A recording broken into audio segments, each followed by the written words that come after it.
Ladies and gentlemen, Ladies and gentlemen. yes, it is your man, Tone 2. Today That we it. are examining the group, The greatest. Enemy, one of, number one, in my book, in groups that would piss off America. Public Enemy, Public Enemy. from Roosevelt, Long Island, New York. Roosevelt, Long Island, New Some people York. thought they were from the Bronx. Some people thought that they were from the deepest, darkest recesses of East New York. East New York. But no, East they were Brooklyn. from Roosevelt, Long Island. Nah. He was from Roosevelt, Long Island. Great hip-hop group. Great. One of the Scary greatest. hip-hop group. Scary. Namely, the group. You had Flavor Flav. Flavor The Flav. Joker. The Joker. The Joker.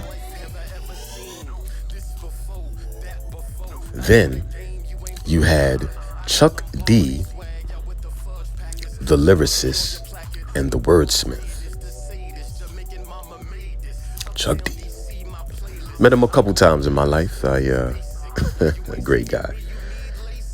And the last to fall into the place, in terms of the forefront, one of my favorite people, Professor Griff. Yes, ladies and gentlemen. Public Enemy. Oh, did I forget someone? Oh, I think I did. The gentleman who only speaks with his hands. Terminator. Terminator. That's right. Terminator. Brand X. Now let me tell you a quick story about Public Enemy, and I'm going to tell you what it was and what it is and what it's all about. Public Enemy was one of, if not the greatest damn hip hop group that ever was assembled, and I'm going to tell you why. Public Enemy represented the voice of young urban America At that particular time. Crazy things that were going on during that time of the mid 80s. We're talking about drugs, crack, cocaine. You had bass heads. Heroin was still a big thing. Public Enemy talked about all of those things. Public Enemy was basically based after the Black Panthers. Just imagine, if you could imagine, the Panthers were rappers. That's what Public Enemy was. In 1986, Public Enemy came out with one of the best hip-hop albums of the time. And it was culture shifting and it was culture shaping. It was called Yo Bum Rush the Show. Yes, 1986. Namely, with the hits, You're Gonna Get Yours, Public Enemy. United we stand, divided we fall. Yes.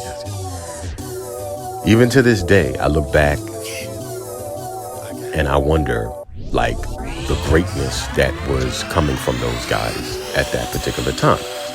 But one of the things that I really wanted to get into in terms of the art of the game is when Public Enemy came out with Yo Bum Rush the Show. They changed the scope of the game and what they were doing and how everything was going on at the time. If you ask me, Chuck D wasn't really like an MC or a lyricist per se. He was more like a speaker. You know what I'm saying? Like he was like, you would just hear him speak over beats. And it was very Black Panther-ish. It was very Malcolm X-ish. It was very, Stokely Carmichael-ish. It was very much,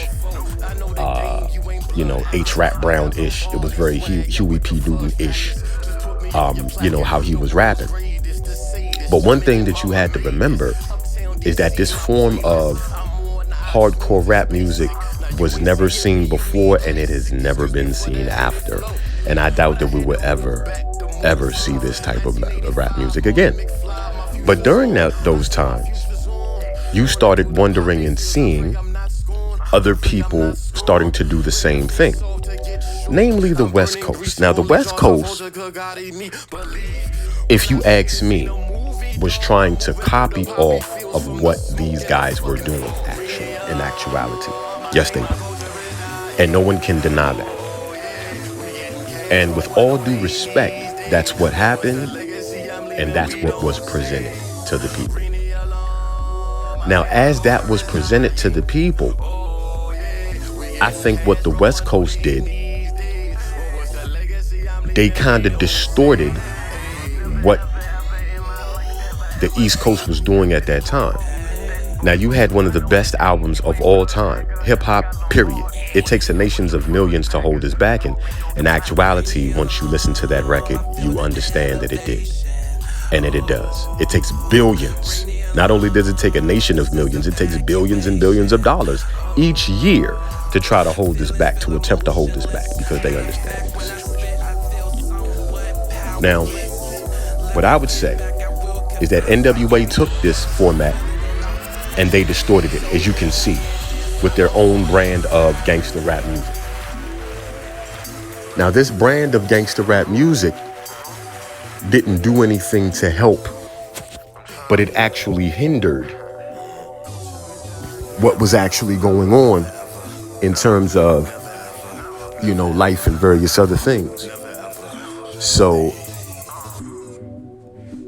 in part 2, we will examine what exactly really went on and what some of the things that went on actually. Part 2 is going to be even better. But this is just the beginning. We're just tapping into this.